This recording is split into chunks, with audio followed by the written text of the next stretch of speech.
Welcome to the Mindful News podcast. I'm your host, Gui, and co-hosting today is my good friend and musician, Jonathan Baker. Today we have the grand pleasure of speaking with Vidyamala Burch, who's a mindfulness teacher, writer, and co-founder of Breathworks, an international mindfulness organization known particularly for developing mindfulness-based pain management.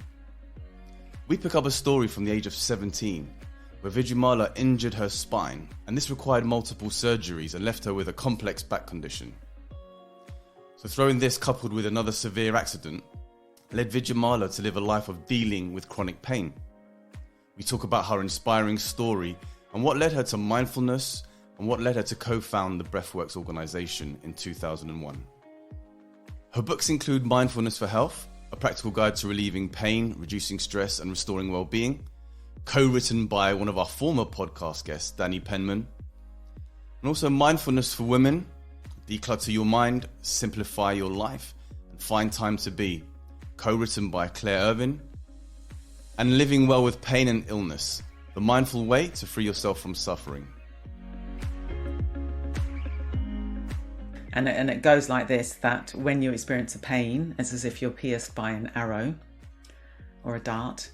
And the person with the untrained mind knows of no other response than to resist and resent that arrow. And then it's as if they're pierced by a second arrow. So now they have the pain of two arrows. Whereas the person who's trained their mind, they will still have the pain of the first arrow, because if you've got a body and a mind, you're still going to have discomfort.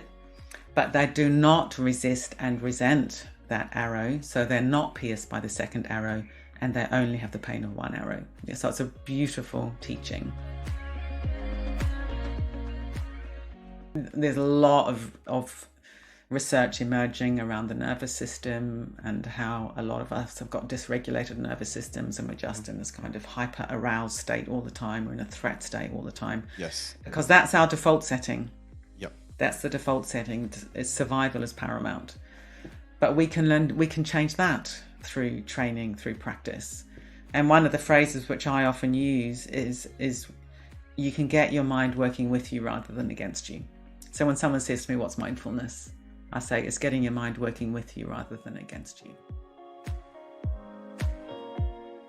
We're not alone. Yeah. I mean, another big part of my approach, my teaching, what I try to bring into my life is love and kindness. You know, that mindfulness isn't a cool, aloof, sort of analytical activity. It can be, but I think true mindfulness is very warm, very rich, very kind, very empathetic. You know, that's very, very dear to me, all those qualities. Yeah.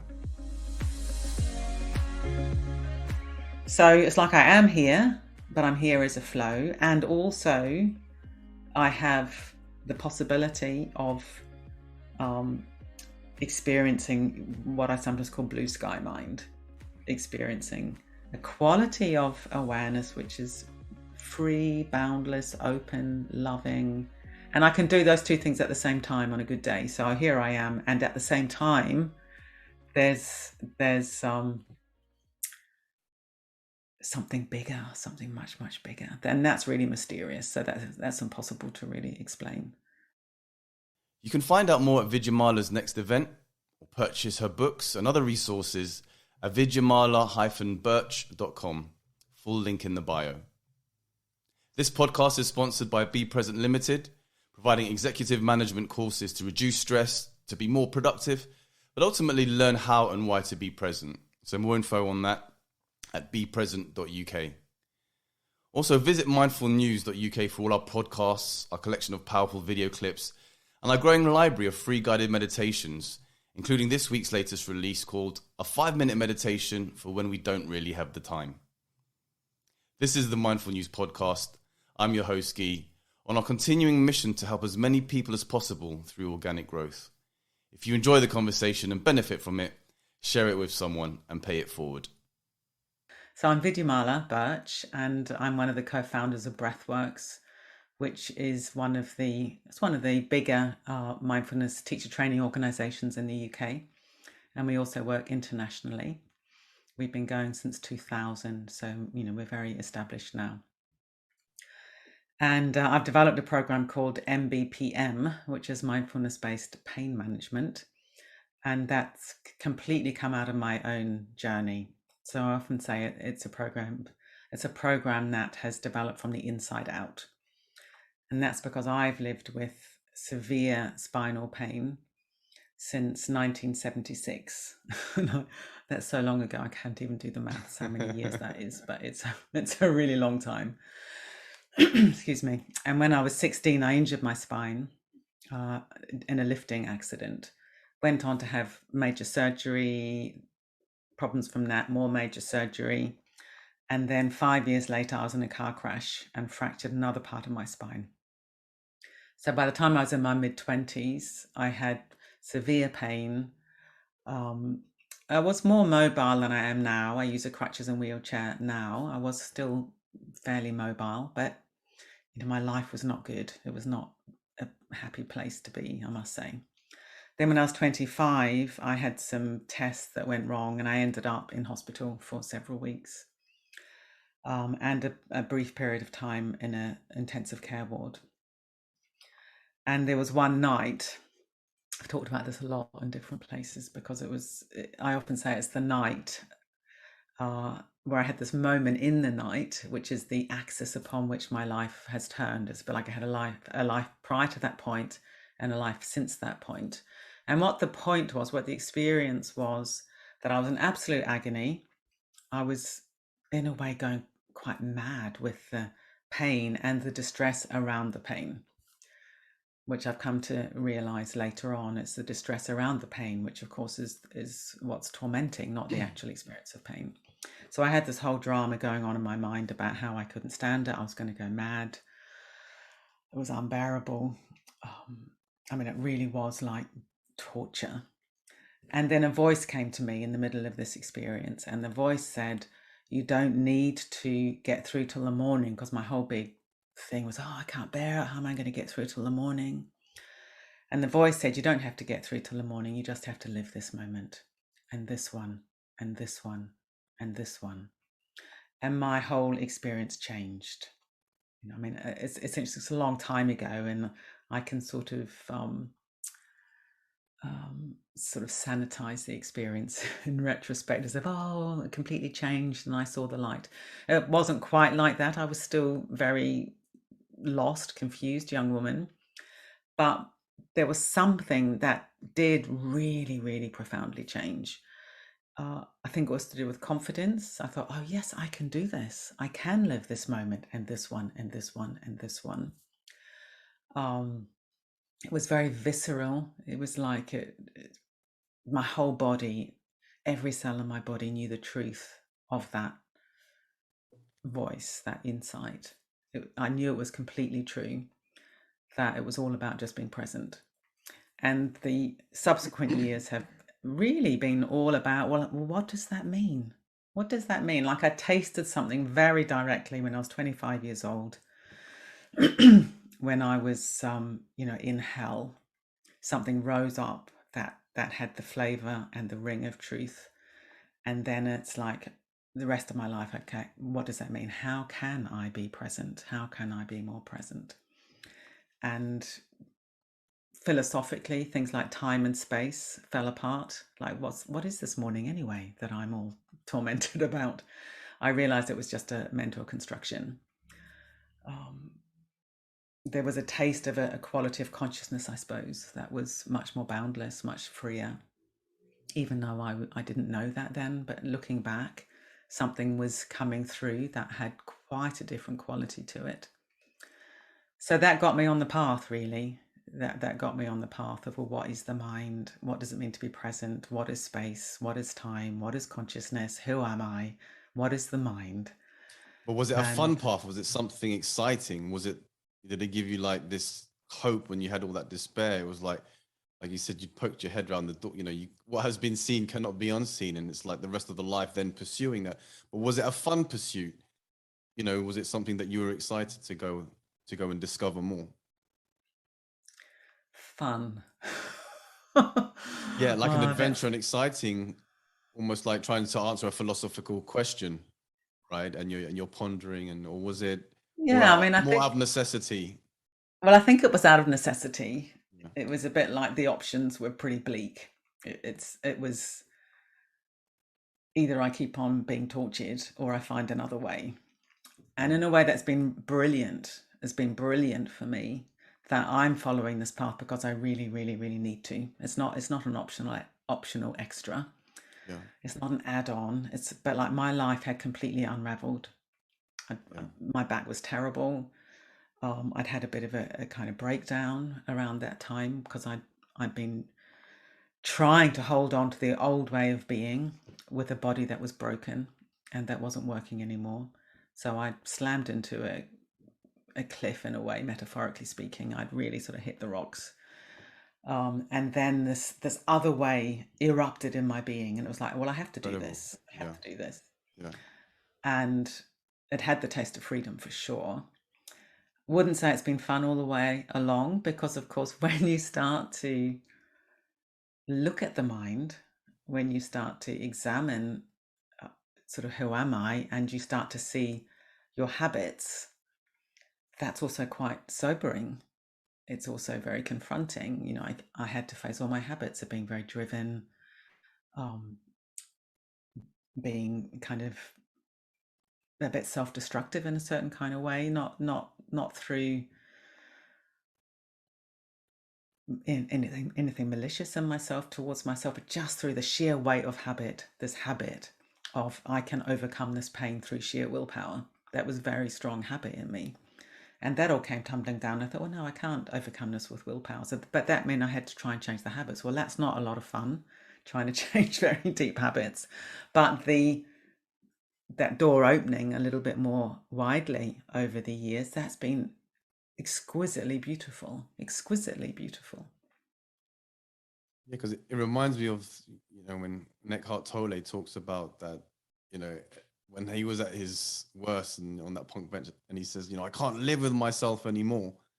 And in that moment of, the I and the self, and he's separating it. And that was the trigger. And then the rest of the life being pursuing, what does it actually mean?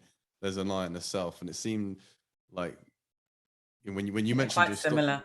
yeah, the Yeah. idea of absolute, the end of your tether, and this all of a sudden, this self-realization, you've learned something, you tapped into something very, very profound. And it Yeah. was maybe not too sure what it is, but it was something that, you then pursue for the rest of your life, and still pursuing today. Yeah, and I find it all very mysterious because it isn't like there I was as a 25-year-old girl thinking, oh, I've had this big insight, my way is clear. It wasn't like that. No, It was yeah. more, I was in a desperate state. And, even I don't really understand what made me stick with this path because I have stuck with it very consistently, very wholeheartedly. Um, I find all that so fascinating and mysterious, these deep, deep intuitions. I'm a very intuitive person. I'm much more of an intuitive person than a thinker. Yeah. So it isn't like I sort of think this is what I need to do. It's more like I listen and then something's emerging over time. And then I look back and I think, wow, I saw that 20 years ago. How amazing. But, I sometimes surprise myself because it isn't like I don't sort of I'm not someone who sits down and writes out a life plan at all. It's more things happen and unfold and happen and unfold. And then I arrive somewhere and I think, how amazing that I've arrived here. And then I look back and I can see all the steps that have got me there. Um, but I'm very interested in the mysterious nature of the mind and life. Yeah, and I it's feel like something. it. Go ahead, John. Yeah. I'm sorry. No, no, absolutely. Go ahead. It almost sounds like it feels like we get to a point where we need to be thankful for our misfortunes, and we reach a certain point of what we feel is suffering that the mind labels as suffering, and we reach a point where I don't know what word to use, but almost an awakening where like Guy, I've heard you talk in the past about the white square and the black square in front of you, and you make the choice, the decision to walk in the white one or or step to the black square. And I think once you reach that level of pain to where nothing, even medications or anything helps, and you just like, that's the point you get to. And if you choose to walk onto that white square, that's when all the liberation from suffering starts to occur, and all the magic, if you will, starts to unfold. Do you feel that way? Or I do. I'm always a little bit nervous of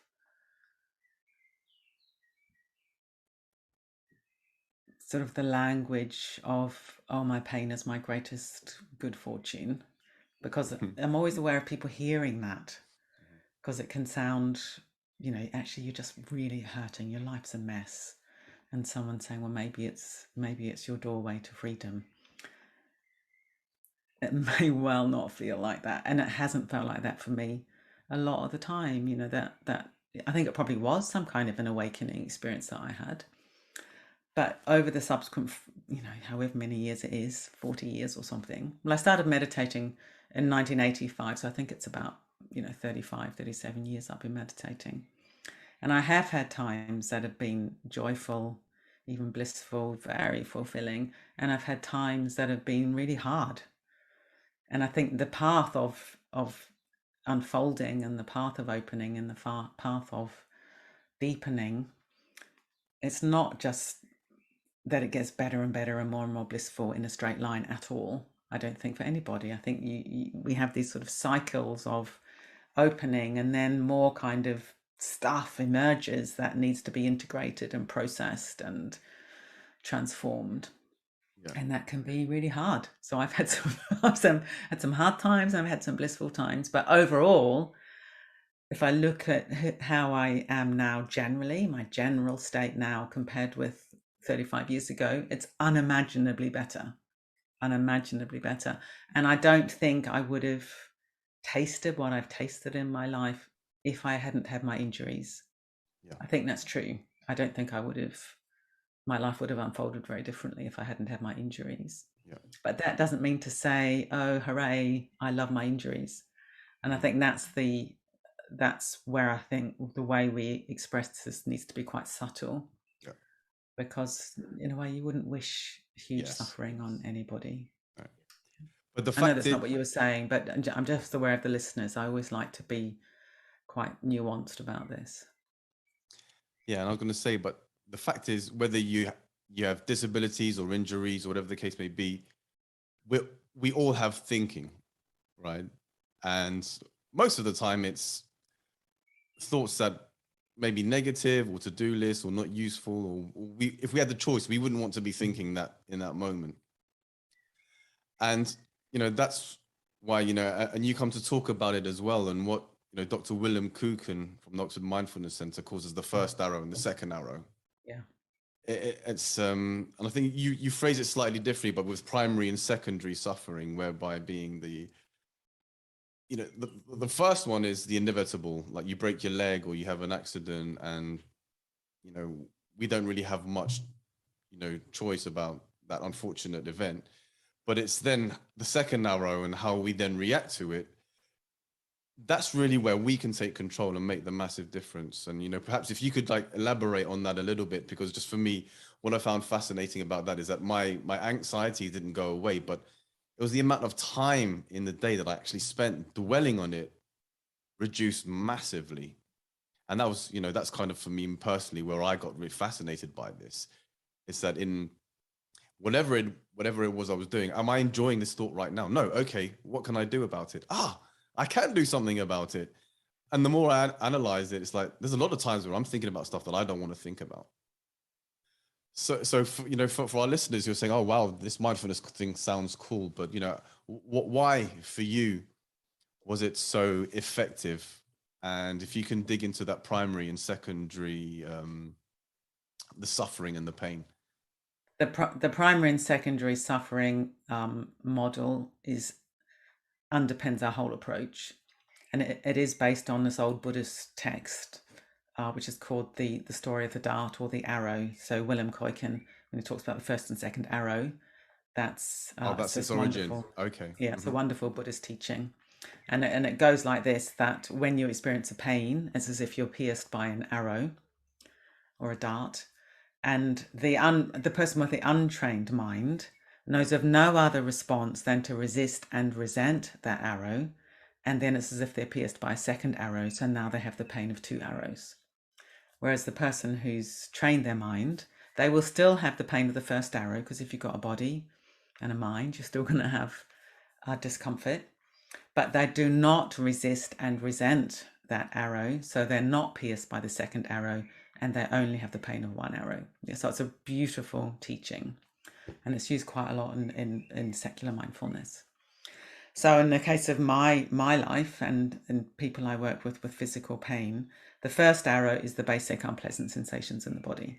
Yeah, so right now I've got unpleasant sensations in my lower back. I've got a kind of gnawing sort of bone pain in my lower back. I've got nerve pains down my legs, peculiar sensations in my feet. I've got all that going on. And that's what you call the first arrow, or primary suffering. Now, if I wasn't mindful, if I wasn't aware, if I hadn't learned how to work with myself, I would automatically resist that, tense against it, hold my breath, and then straight away I get more pain in the form of tension. So I have physical tension. So I've got the primary sensations plus resistance, tightness, contraction, aversion. Almost always breath holding comes with this resistance. Then you get secondary tension, and you've got this whole mass of the unpleasant sensations plus resistance plus breath holding plus tension, and your pain gets worse. Emotionally, it might be things like fear, anxiety, resentment, very, very understandable. And mentally, it might be things like catastrophic thinking, like, oh my God, it's terrible, it's going to ruin my life. I've had it forever, I'm going to have it forever.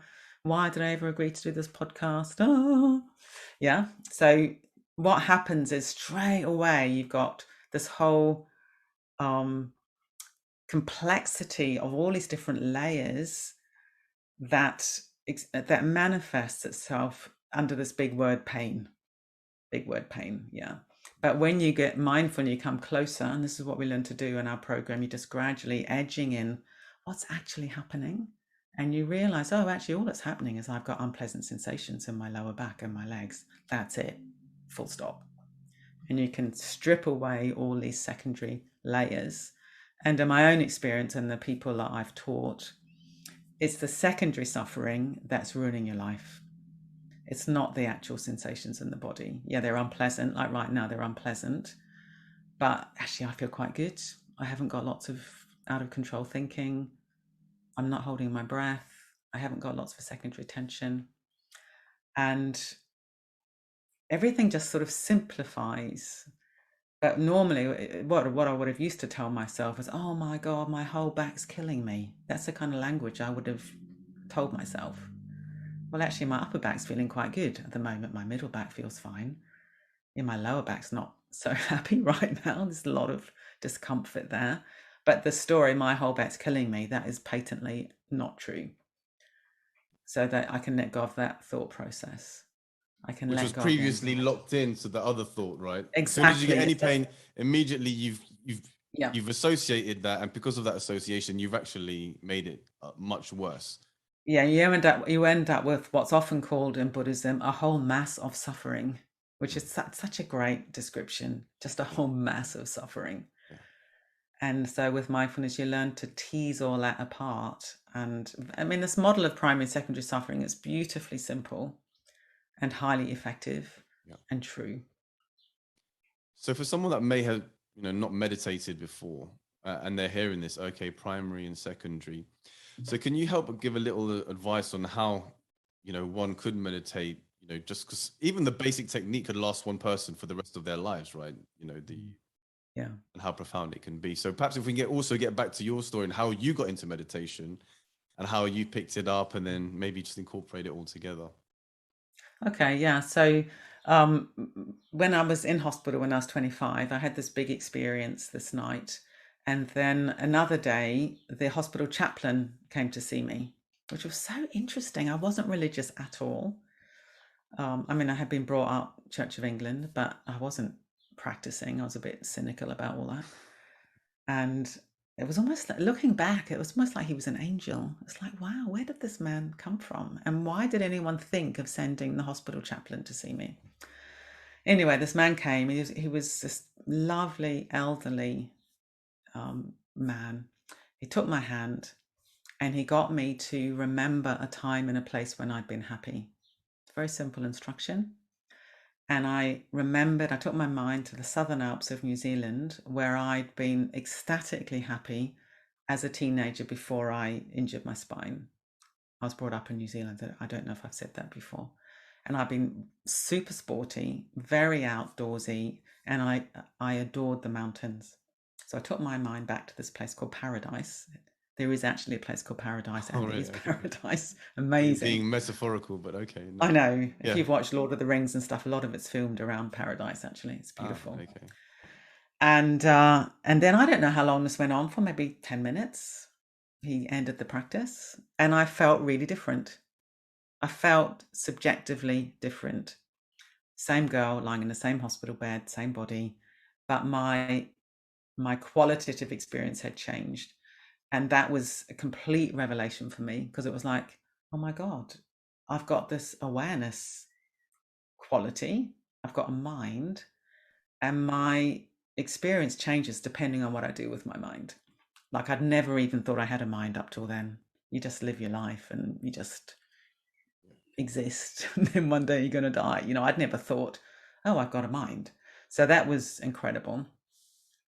So when I left hospital, I had a really good social worker, and I said to her, I really want to meditate.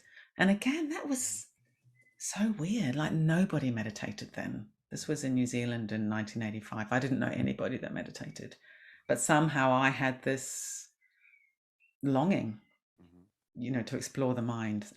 Definitely something had been awoken in me.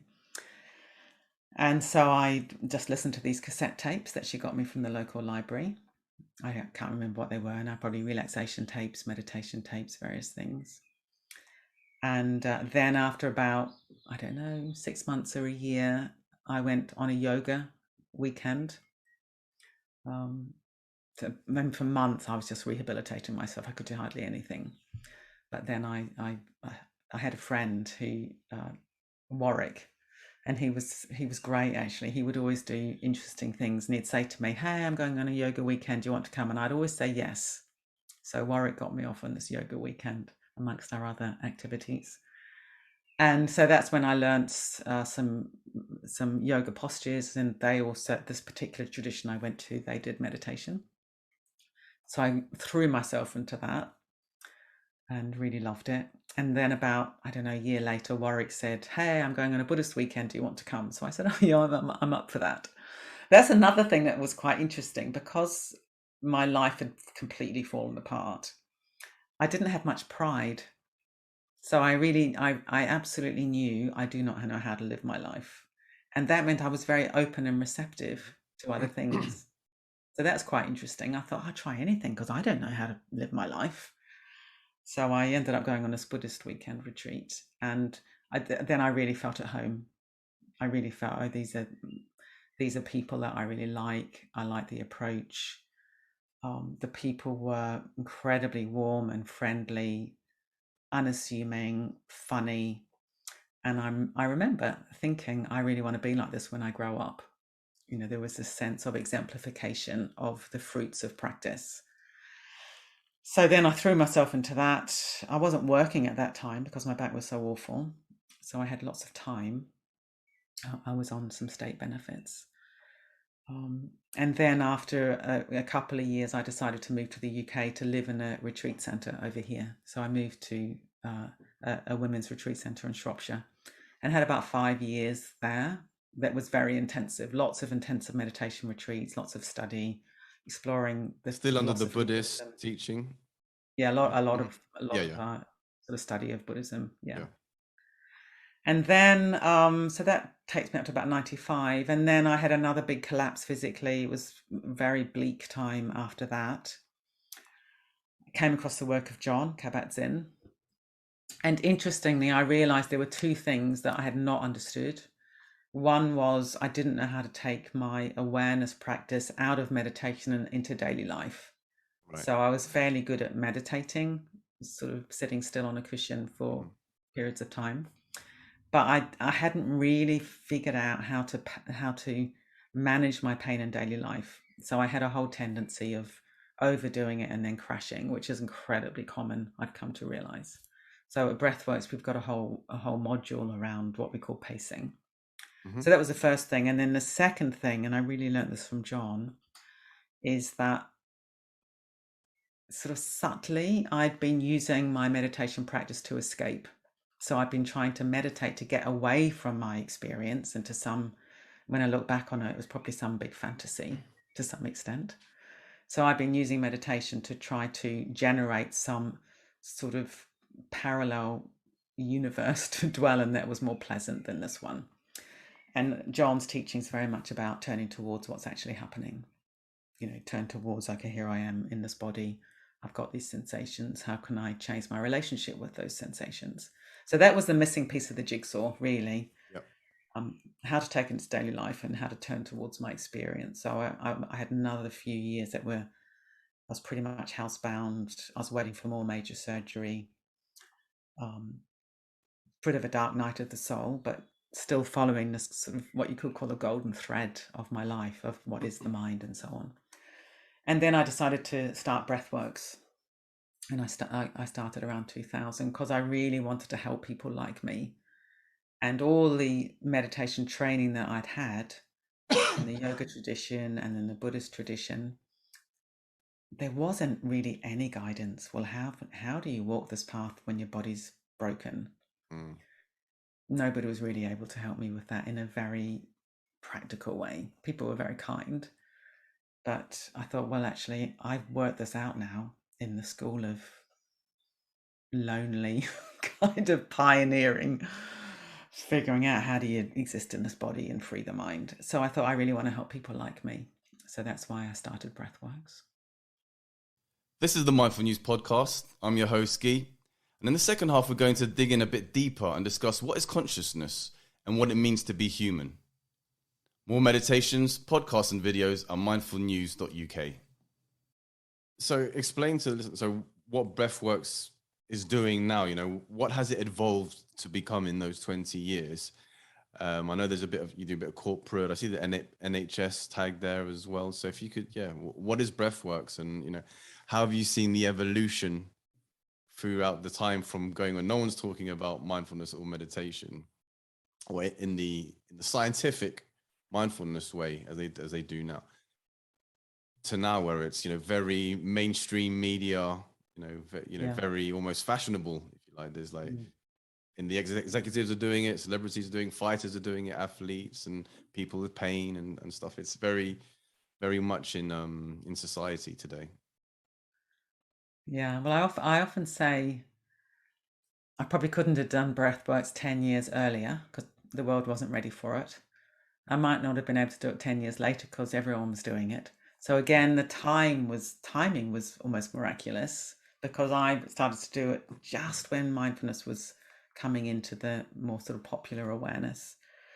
So initially it was just me and two colleagues running courses in Manchester, which is where I lived. And very quickly, I realized that it was effective, it worked. And that three of us working in Manchester, we were going to teach, I don't know, maybe 50, 70 people a year. And there's millions of people that need it, millions, probably billions around the world that need it. Something like 1 in 5 people live with chronic pain. You know, it's huge. So in 2004, we made a decision to focus on teacher training. So to become a teacher training organization. So then we train others so they can deliver. So we've now got something like 600 teachers in something like 40 countries. I'm not sure. Amazing. I haven't got the latest figures, but so that's what we've done in 20 years, which is incredibly moving. My books are in 17 languages, so that's really good. Yes, we're doing some corporate work. We work with the NHS. We're now a charity. We started off as something called a community interest company, which is a sort of third sector, but for various reasons, we decided to move over to be a charity, which is really great. We give away more money. So we give away bursaries and scholarships because we don't want anyone to be excluded from learning these skills for financial reasons. So that's always been very, very important to me. And we've got a new program which is aimed at people where English isn't their first language. So people with lower literacy, immigrants, things like that, a program called Take Back Your Life. So that's really exciting. And that's been developed by one of our graduates who works in those communities. We've got an internship for people of colour to try and have more people of colour teachers, because it's generally still a pretty white middle class occupation. But really, the way I'd answer your question is 22 years ago, my motivation was to help people. And now my motivation is to help people. It's not really changed at all. You know, I really want to keep my feet on the ground. And we've now got an online community platform, which is wonderful. And there's a group on there called Managing Pain and Illness, this little pain and illness group. And I do within the Breathworks website, or is this something on social media? How does if you go onto the Breathworks website, and then there's a tab that says Our Community, right, and you click on that and you can join it's called a community of practice, and it's free to join. So we're wanting to do more and more things that are free. So I do a session once a month, and I don't know, maybe get 30-40 people, and I totally love that because it's like going right back to the roots, where it's just me with a bunch of people with pain and illness, exploring how mindfulness can help. Yeah. And just got to say, you know, congratulations, you know, being fellow fans of mindfulness, and just, you know, and also wanting to help others, you know, because, you know, that is the goal of goals, you know, for me, to help people. And, you know, to do it through something like mindfulness is, you know, I too just happen to have stumbled across something that's just so powerful in helping people, because like you said, 1 in 5 have chronic pain. But, you know, it'd be fair to say that 5 in 5 have discontinuous thinking. Yeah, exactly. Right. And so your point earlier on being about, oh, I've got a mind.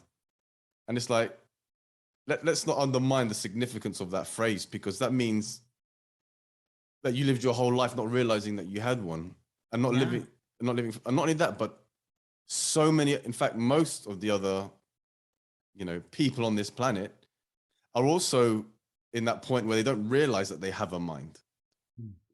Right. And I think that's the profound comment that you made, like, oh, I've got a mind. It's like, yeah, none of us realize that we have a mind.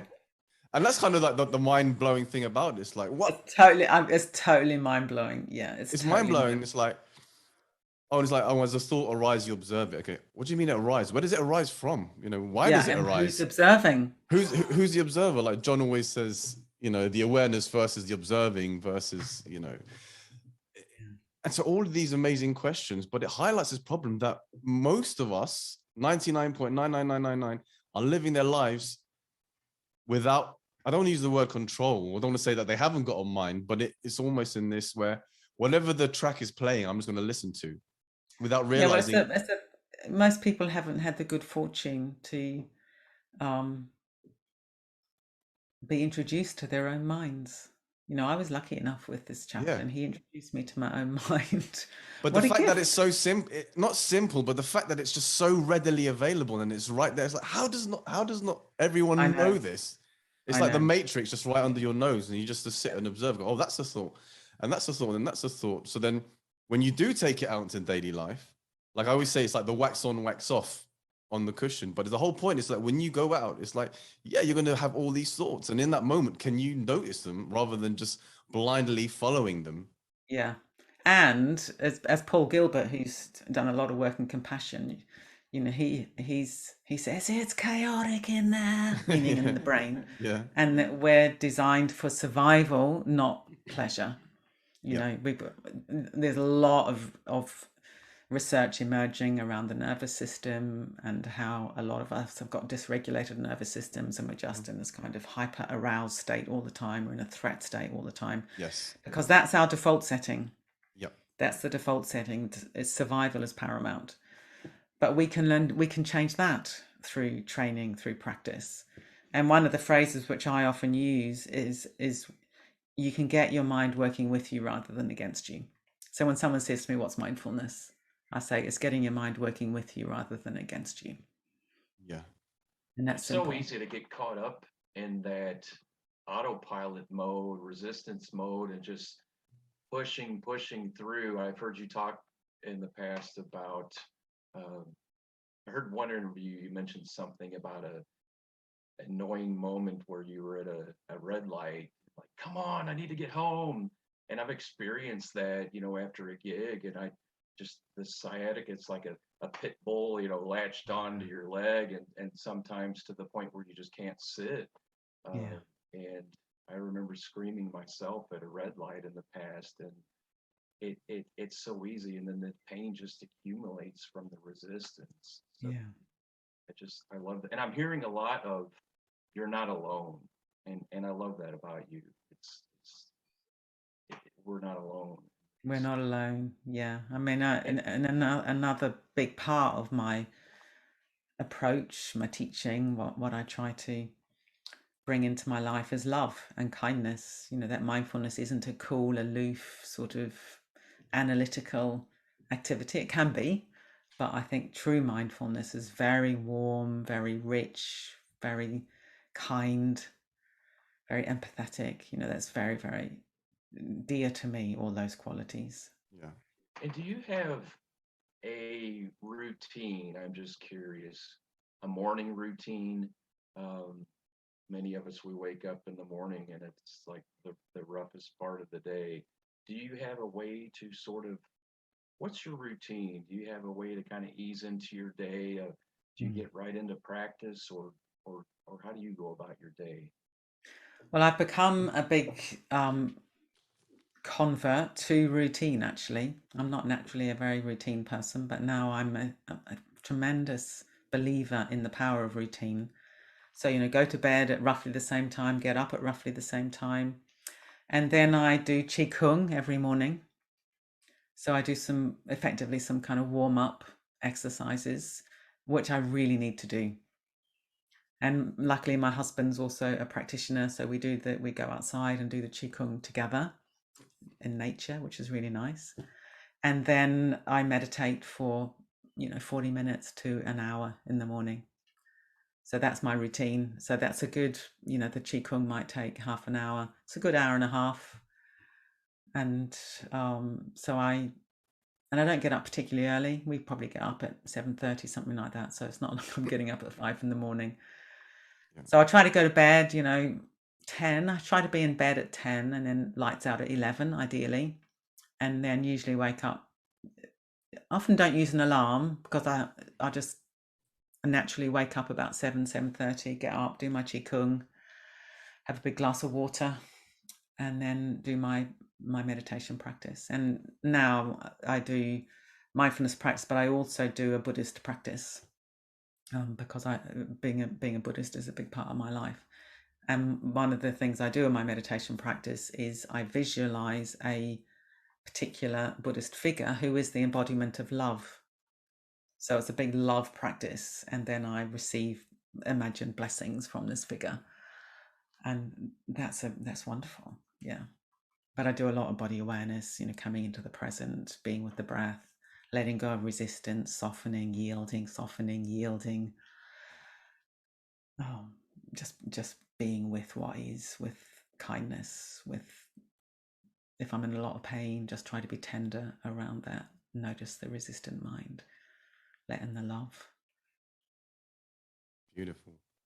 Wonderful. Well, we got about just under 10 minutes left. And so, I just wanted to go back to an earlier question that we had mentioned, the question being, who are you and what is consciousness? So if you were asking those questions many, many years ago, where has that journey, what is the answer, Vidyamala? The answer is that it's impossible to answer in concepts, but I'll sort of have a go at evoking something. Please do. So the way I understand it now is if you think about this word mind, that it's a finger pointing to the moon. So it's it's a placeholder for an experience that can cover a very wide range. So it can cover a quality of awareness which is boundless, infinite, without any edges, like a clear blue sky, completely radiant, clear blue sky, full of love, full of clarity, full of ease. So that's mind. That's an aspect of mind, what we might call big mind or free mind. And then there's the kind of individual side of that. So it's not like, I mean, obviously I am sitting here talking to you. So it's not like I'm just this big blue sky who doesn't exist at all. Here I am talking to you, and I can see myself on the screen. I've got a particular appearance. But the mistake that we make is to turn this experience of, let's call it me, the me sitting here. The mistake we make is to turn that into a fixed entity, something that's got a sort of solidity. Because if I turn my awareness in, like, who am I right now? Can I find me anywhere? I won't find me. I just find a flow of sensations, a flow of thoughts, a flow of emotions, flowing through the moments, arising and passing in dependence on conditions. Yeah, so I mean, I've got a body, it's sitting here. I have my lunch, so I'm not hungry. So I've got clarity because I'm fueled up. So there's all these conditions, rising and passing, arising and passing. So I do exist, but I don't exist the way I used to think I existed. So I exist as a continuum rather than a thing. And or the way most of the world believes us to exist, right? Not just the way that you used to think, but the way that everyone in the world. Because when we talk about the ego, we think it's something, oh, you're being egotistical because of this, but it's actually, to even exist as this thing, and we just to take that for granted, that's what it is. We exist. Exactly. So what we're doing is we're mistakenly imposing sort of solidity onto this flow of experience, turning into a big thing. And then we get very attached to that big thing that doesn't have any actual ultimate existence. And then we defend it like mad, and then we suffer. It's pretty much what the Buddha taught. So it's like I am here, but I'm here as a flow. And also I have the possibility of experiencing what I sometimes call blue sky mind, experiencing a quality of awareness which is free, boundless, open, loving. And I can do those two things at the same time on a good day. So here I am, and at the same time there's something bigger, something much, much bigger. And that's really mysterious. So that's impossible to really explain. But I know there's something much, much bigger here right now.